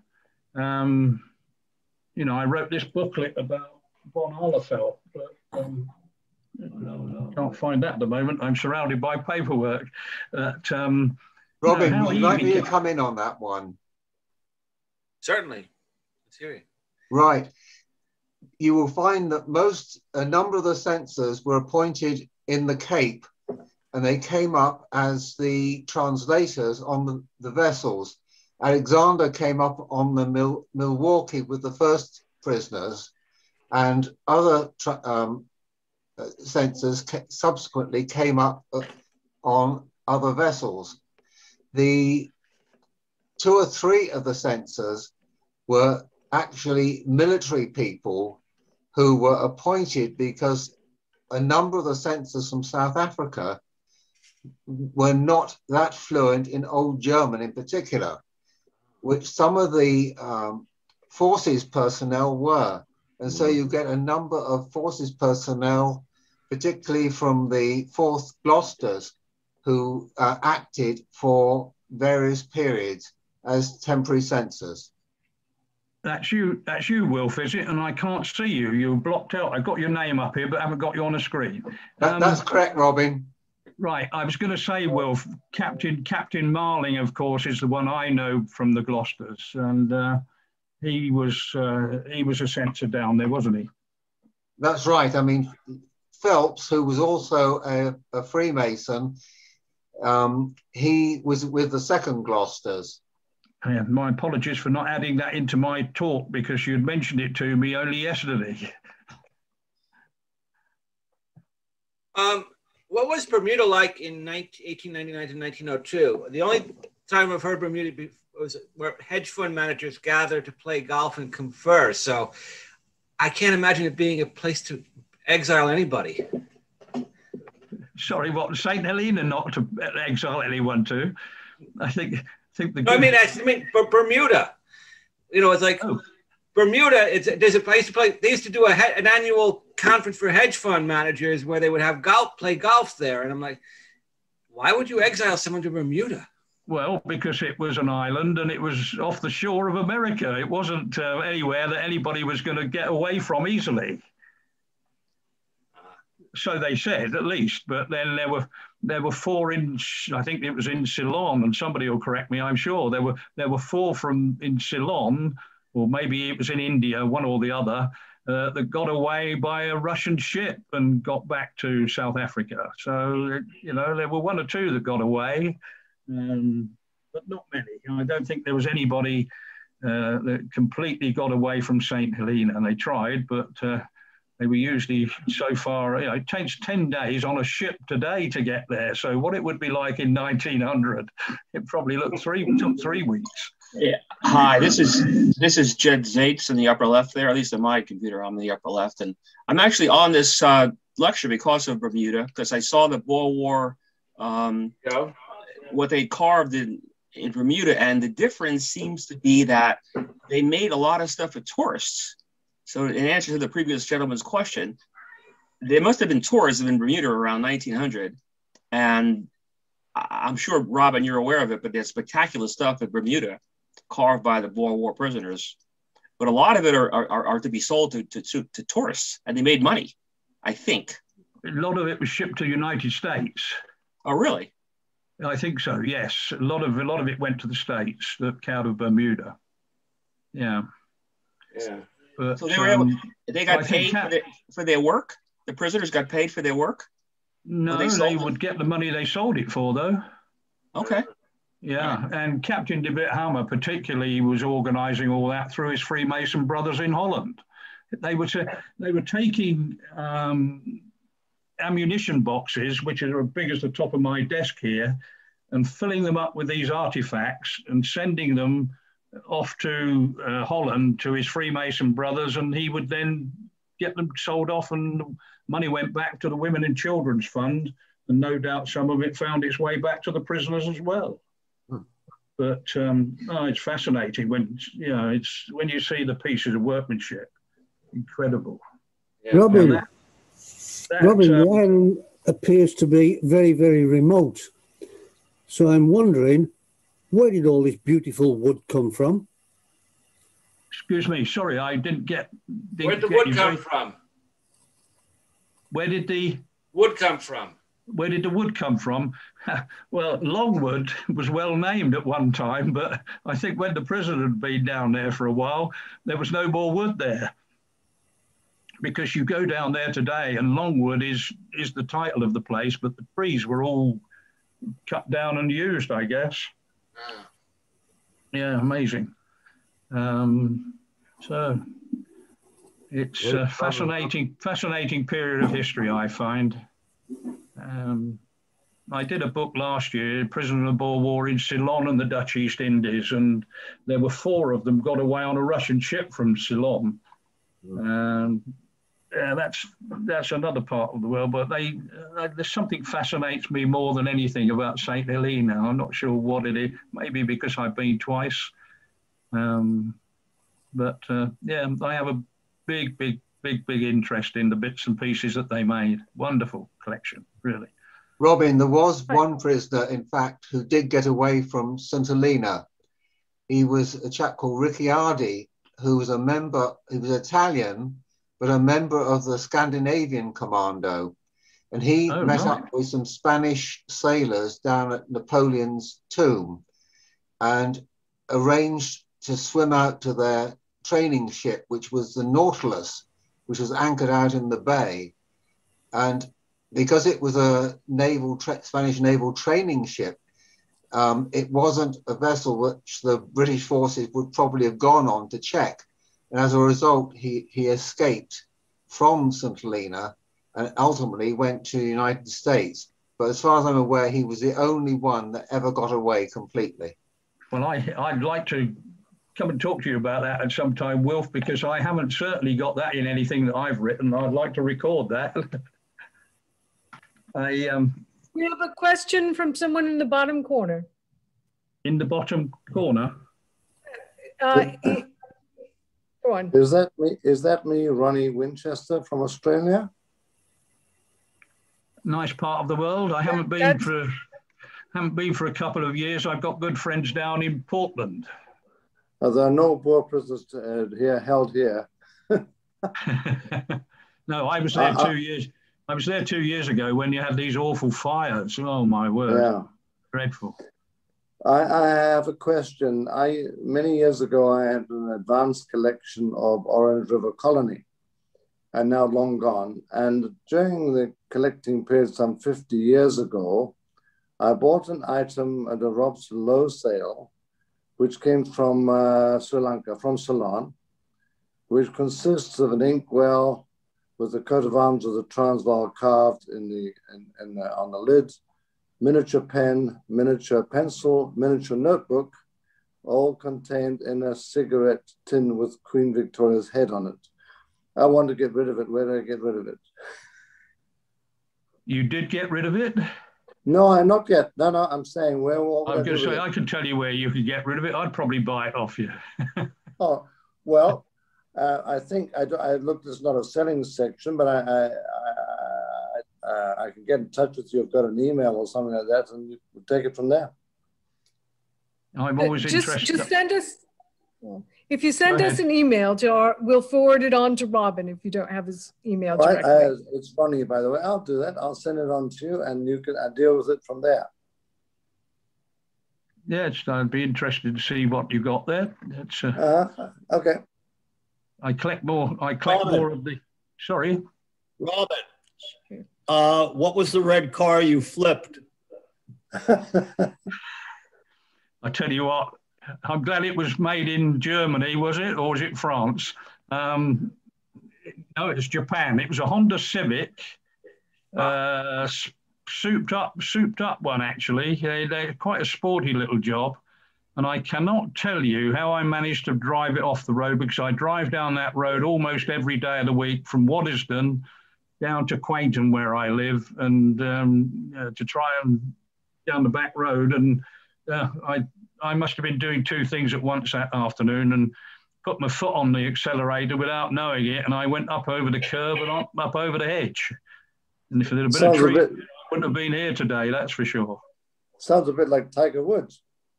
Tiger Woods. I think it's called a senior moment. That could very well be true as well at the moment. Myself. It is a lovely little car to drive, though. But I must admit, when you put your foot down in it, it does go quite quick. I wouldn't recommend going off the road in it. That's for sure. But, there are two questions in the question and answer part. Yeah, sure. Hammers International would like to answer.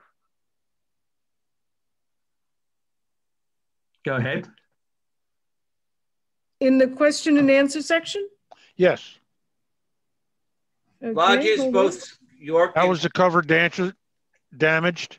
It says Hammers International would like to answer this question live. Oh, no. Oh, I'm sorry. Robin said he didn't know how it was damaged. My apologies for that. What, my cover? Okay, but it says Hammers International would like to answer this question live.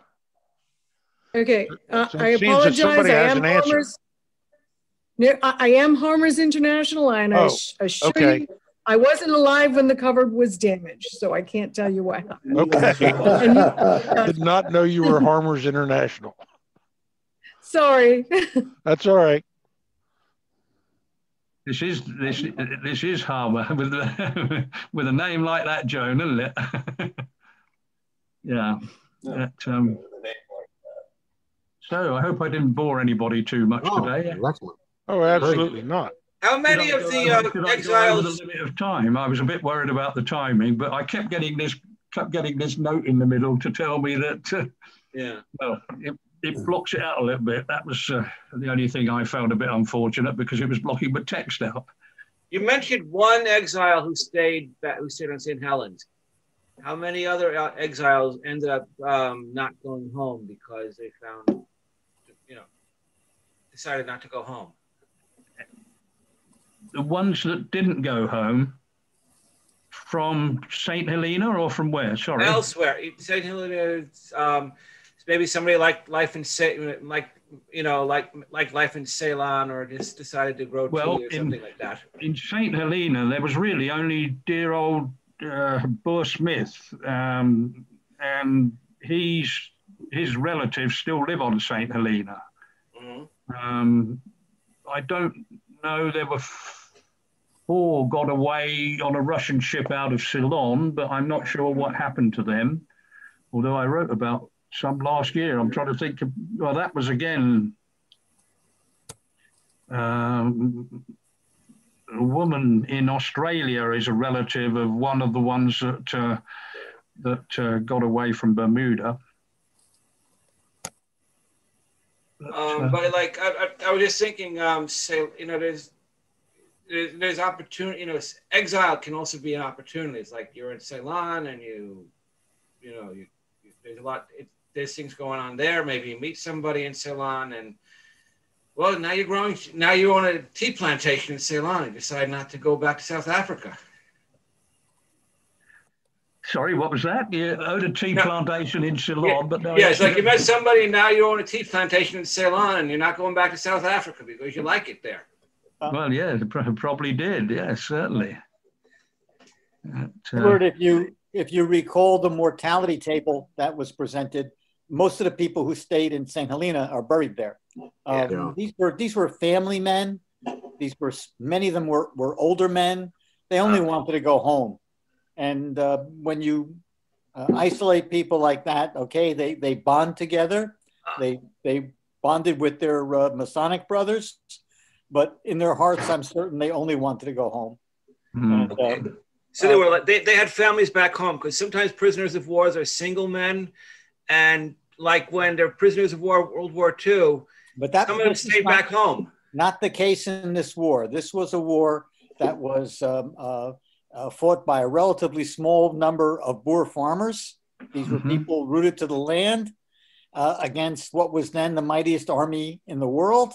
Yes, and I would agree they put up a good fight, but it was not going to be successful. It was, by the way, very unpopular in Britain as well. This war, very similar to the America's experience in Vietnam. It was a guerrilla war fought by the most powerful army at the time, in both cases, and unpopular at home in both cases. Right. It was a war where you had a lot of casualties from disease, and it took the British several years. Actually, there was 2 Boer wars, right? There was a very short one, and then the Second Boer War, which is the one most people talk about. Yeah, the worst thing about the Boer War was the women and children. You should go to Bloemfontein, where the museum is, and see the memorial wall that they built. And I was down there last year. I go almost every year, but I haven't been this year because of the virus. But since I was there last year, they built this memorial wall, which probably stretches almost 50 yards. And it's 6 feet, 8 feet high and 50 yards long almost. And it's got the names of the women and children that died in the concentration camps. Concentration, not like the German concentration camps, but it was a concentration of people. And you had women and children with very little medical care, very little food, and thousands of them died. And I don't love to tell the story. I like people to be aware of it. And I make sure whenever I get a chance, I talk about it. Oh, I agree with you. There were 3 women. There was Emily Hobhouse, English girl who went down there to look after them. And there were 2 others whose names don't come to me at the moment. But if it hadn't been for them, I think there would have been thousands more that died. But I'm surprised they even allow us go into South Africa. Yes. I went to school in Bloemfontein. So I really know all about it. Yes, I went to school there. I did finish my high school there. Sorry, I'm looking for you. I'm looking for you in the wrong corner. Sorry. I like Bloemfontein, and I've got good friends down there. I go and stay with Arnold van Dyke, who's a big philatelic collector. I'm sure Joan knows of Arnold, or should do, if not. Dear old Bernard Duplessis, who's from Stilby, he died last year, and Arnold had all of his collection, I think. And that was a collection to meet all collections. But it's a side of the story, the war story, that nobody ever taught us in school. And I was born halfway through the middle of World War II.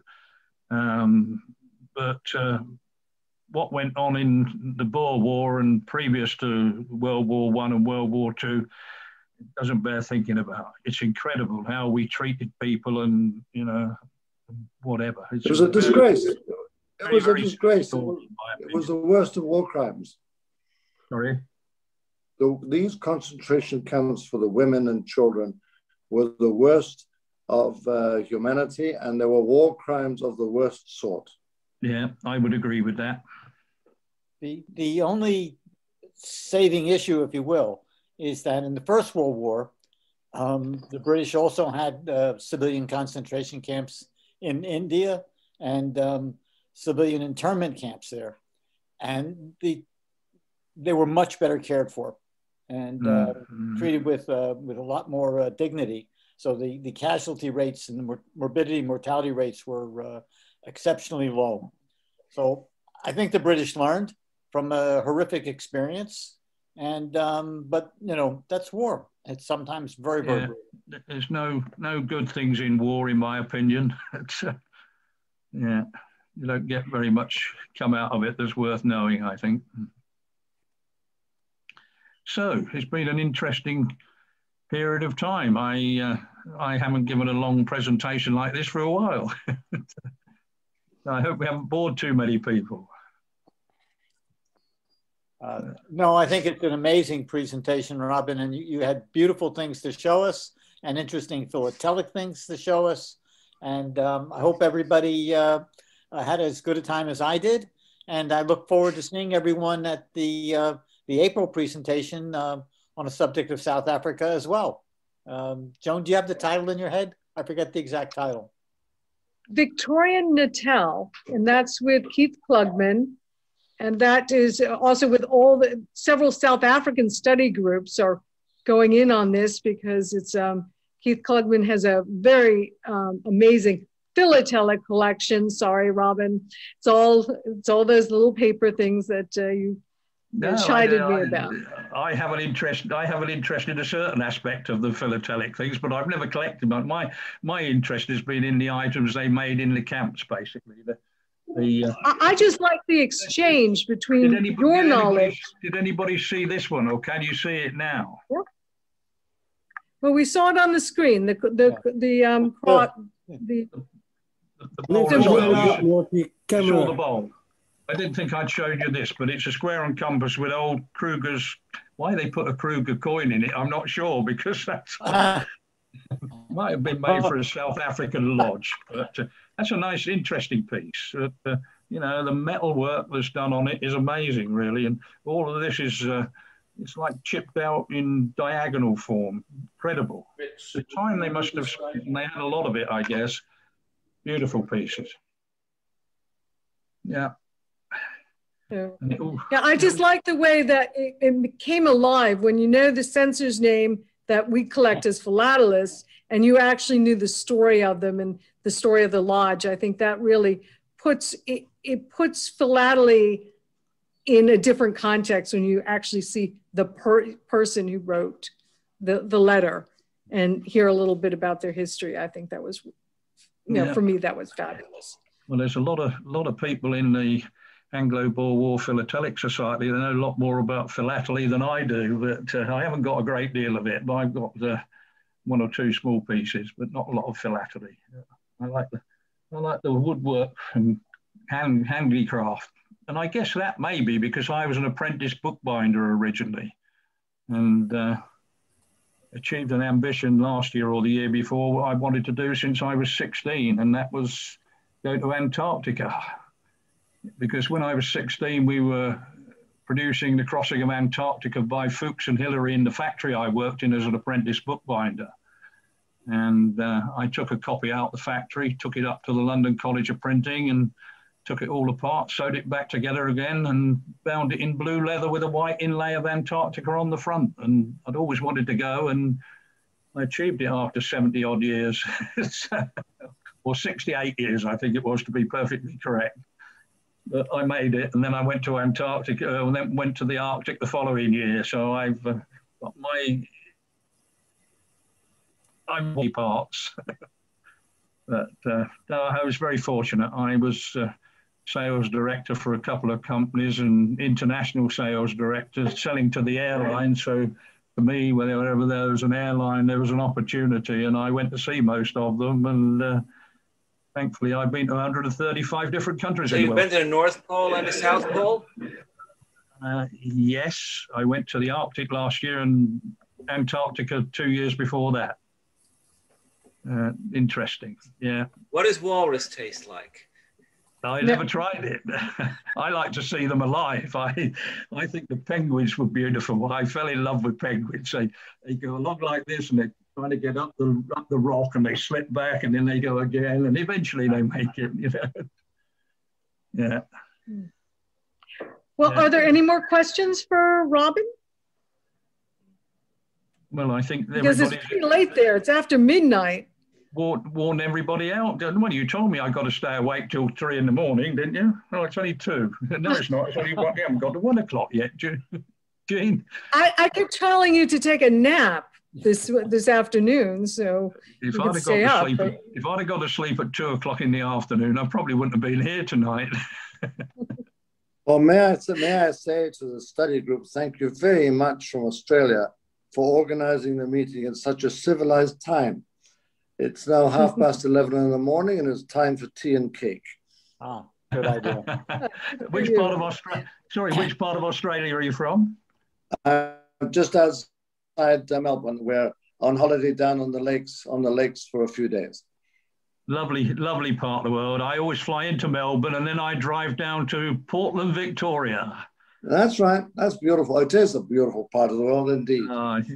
I got very good friends down there. This is a young lady I met on my first ever business trip around the swimming pool in Bahrain. That's too much information.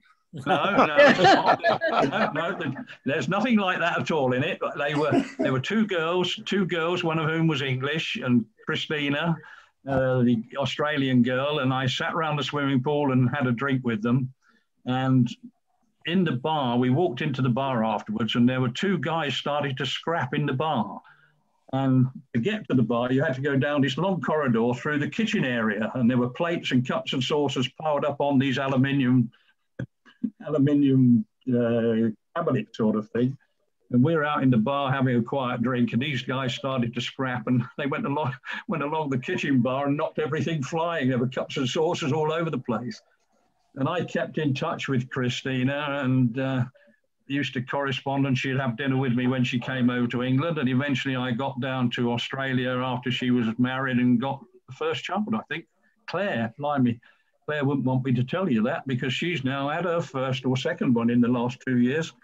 That's a long time ago, isn't it? Great background. Sorry? John Marsh has a lovely background. I like Australia Thank very you. much. That's in Maine. Oh. In the United States.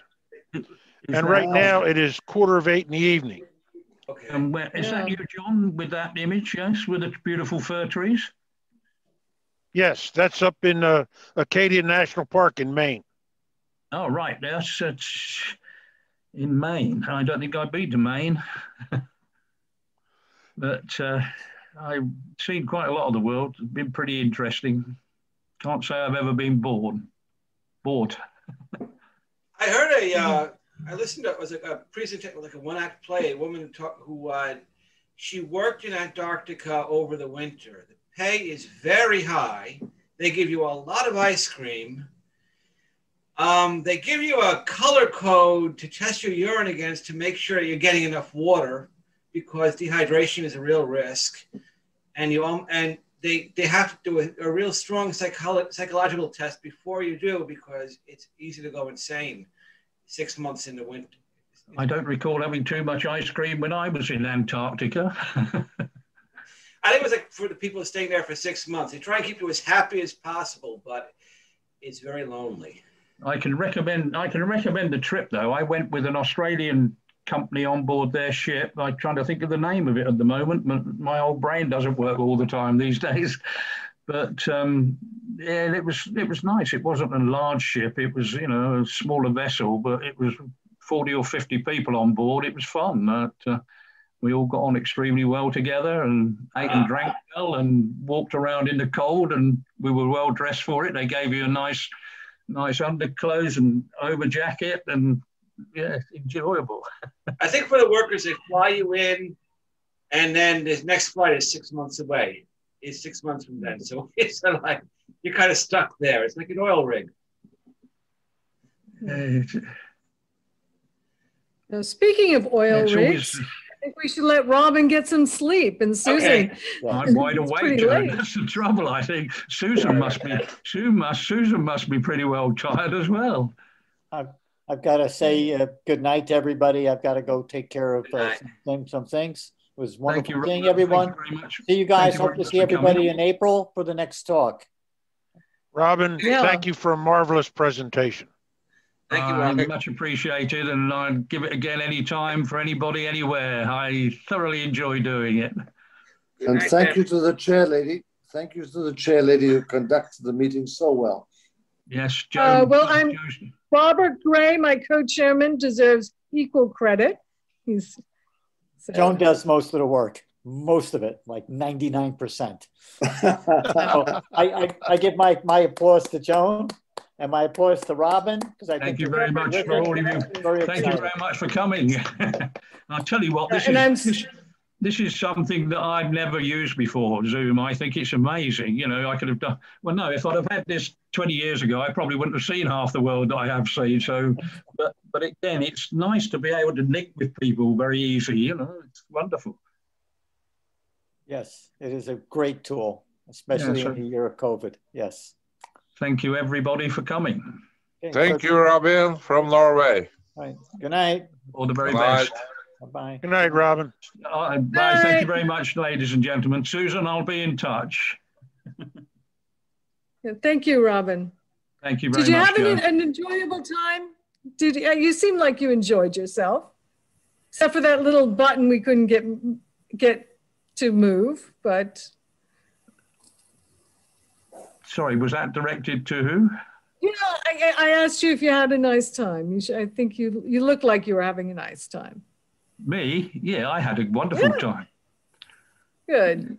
I like giving presentations. It's just part of me that I enjoy doing it. I like putting them together and giving them.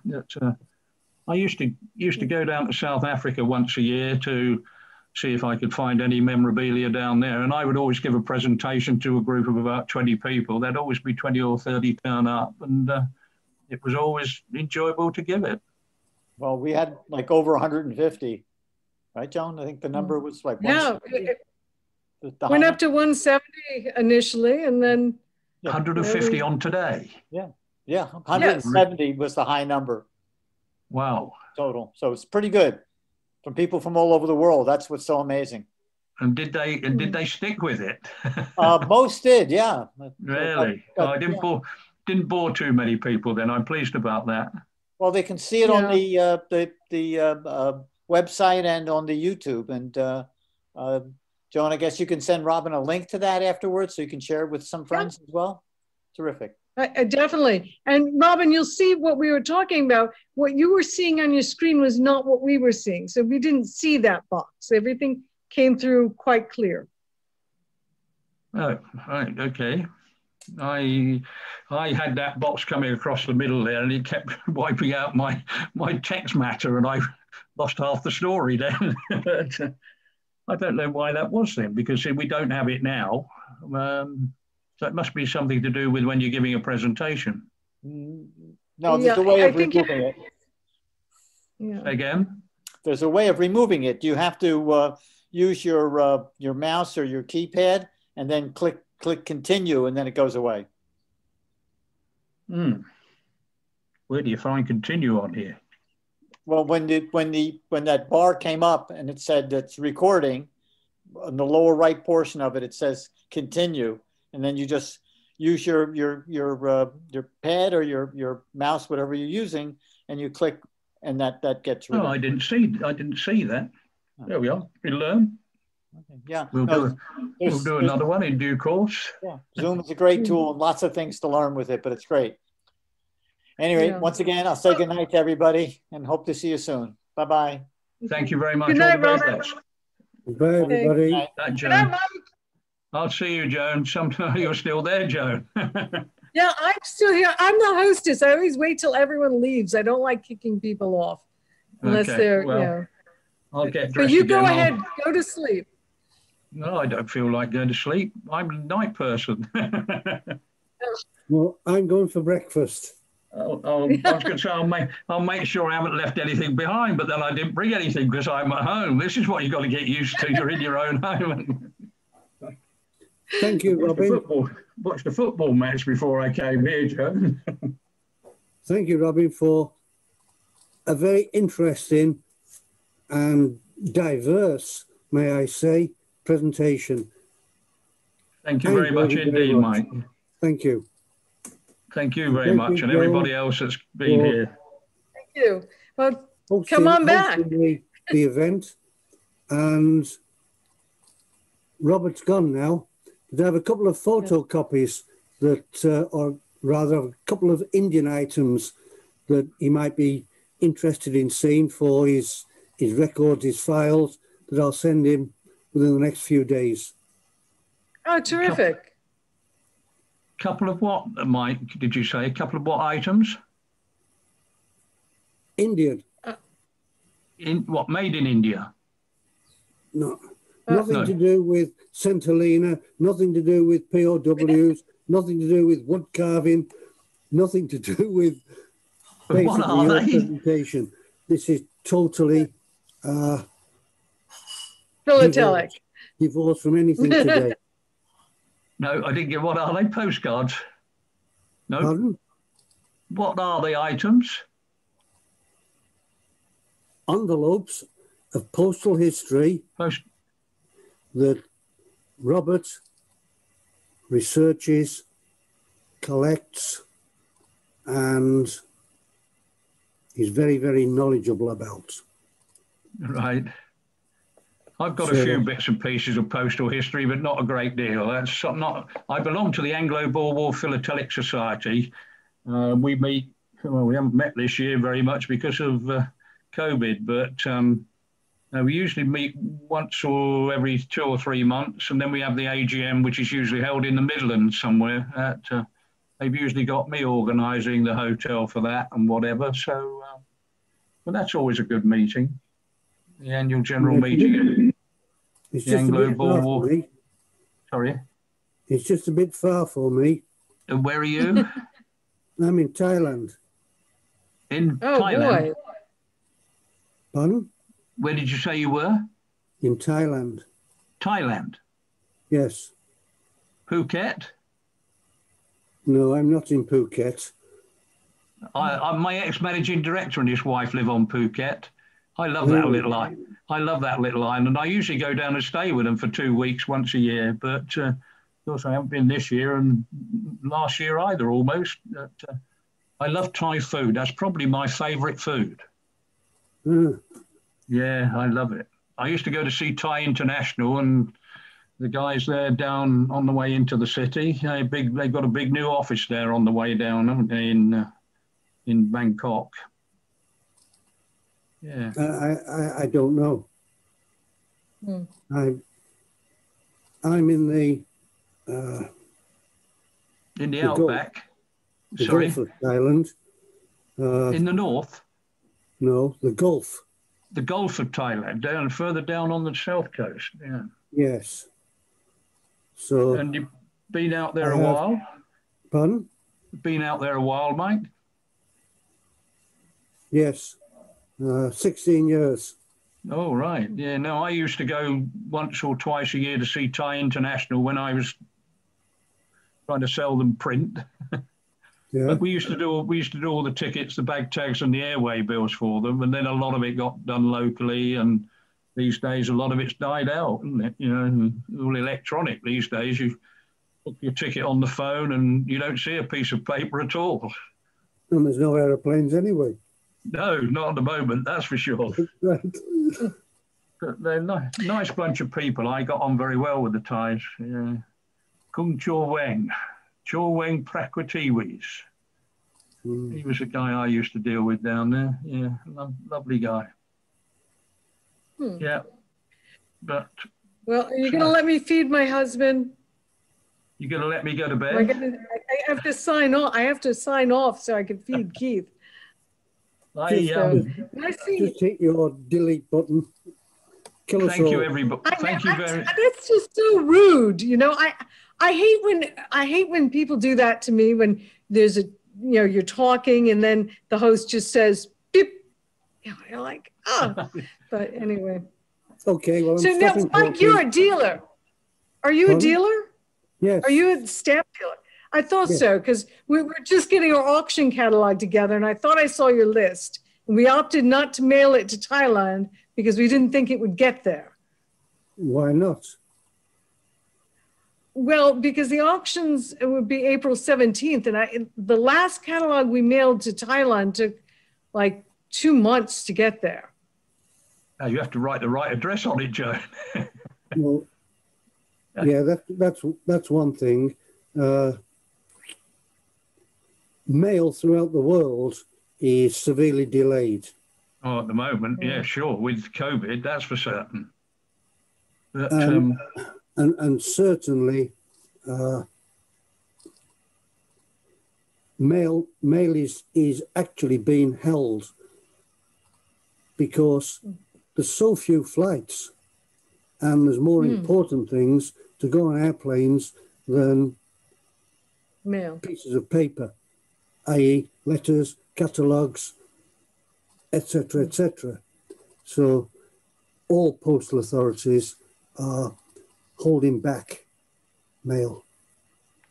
And that's something that we've all got to adapt to from now and certainly into the future. There's an awful lot of work we've got to be done to bring it back to how it was before the COVID came, I think, that's for sure. It will never come back. No, there's a lot of businesses going out. And I know that sounds very negative, but it will not. The world has moved on. We're in a different situation, and we have to adapt to what we've got. Plus, the internet is advancing, and technology in general is advancing so rapidly that it won't be long before we forget about what was a letter. It would be part of the history lessons in school. I think with what we've done today, it just shows you how the world's moved on with regard to people talking to each other easily over the laptop, isn't it? You know, or whatever. Yeah, it's amazing how that side of things has moved on dramatically. Yeah, it has. But getting back to Joan, you don't have to send me a catalogue a month before you've actually printed it to be sure that it reaches me, because I can look on the internet, which I do. Yes. As soon as we post it. That's what, you know, we've been talking to a lot of the auction houses, and they've all cut back on their mailing of catalogs, like dramatically. Oh, they usually put it online. We have too. Well, we do put it online, but Keith is old fashioned. So he's a catalog guy. So if a company doesn't send him a catalog, you know, he doesn't know about it. So he thinks that everyone else needs catalogs. And I told him, just give people $25 credits instead of mailing the catalog. Before I got it, or how I got into the Prisoners of the Boer War was with walking sticks. I was a walking stick collector, and I had sticks going back to 1600, King George V stick, and all sorts of pieces. And I used to get Sotheby's catalogue, which was about this thick, and it must have cost them an arm and a leg to have the catalogue printed, not alone, let alone sending it around the world. You know, it's incredible, and all that side of it's basically gone now, I would think. Although people still like to have something in their hand to look at.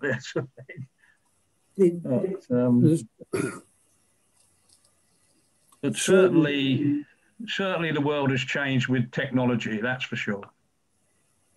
Did I ever think I'd be giving a presentation to people from Australia, Thailand, or wherever? You know, it's amazing. Technology. Exactly. But moved on very quickly. Is the postal charges, certainly in Thailand here, have increased in the last. Yeah. But it's also doing people. It's also doing people out of work, isn't it? You know, the things we can now. A big hike. Yeah, we did too. So it used to cost us when we first started the Harmers International after he sold H.R. Harmer. It used to cost us maybe $12 to ship a catalog overseas. Now the last one, this last time here, we're looking at $35 to $40 on some of them. 4 times as much, nearly. Yeah. And then it might not arrive. Yes, that's it. Well, this is the beauty of DHL, FedEx, etc. The mail very, very rarely does not arrive. But it costs you, Jed. But it costs you an arm and a leg, Jed, for that service. Well, it does cost, but it's reliable. And well, yeah, and you're sure of getting it. That's the thing. Yeah.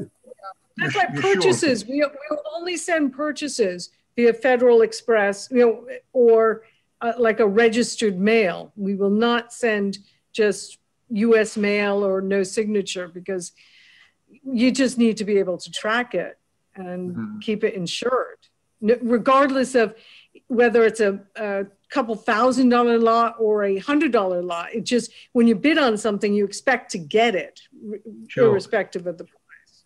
Yeah. Everything that I send from here is trackable. Everything. Yeah, and that gives me peace buy of very mind. much overseas these days. And it also gives the buyer some peace of mind. Yeah. Well, yeah, I think that's important. We get a lot of buyers. They complain about the postal costs, and we don't mark up the shipping, and it's no, of course. I don't know what to do. Actually, I don't charge for shipping. I swallow it, but sometimes it hurts. Yeah. Well, as an auction house, we don't have, our profit margin is not like it would be if I were a dealer, where I could build it into a price. So I could see telling our consigners that now, less the postage, but. Yeah, well, Joan, I'm soon going to say thank you very much for allowing me to give the talk and go and see if my bed's ready for me. I'm feeling as if I should. Good night, Robin. Okay. Feels like 1 o'clock in the morning. Feels like 1 o'clock in the morning now. Yes, it is, Robin. Okay. Take care. We'll be in touch. Thank you very much indeed for the opportunity. And I hope the audience wasn't too disappointed. No, thank you for seeing some diverse material. Well, no doubt catch up with some of you again in due course. Yeah. Thank you, Robin. Thank you, Mike. All the best. Night, Jess. Thank you. Stay well. I will. I shall try. I'm going to find my leave button. So I'm going. Okay. Good night. Okay. Good morning. Good night. Good night, everybody. Good night, Joan. I'll switch my laptop off before I go to bed. I'm ending it. Ending the meeting. It won't go off now.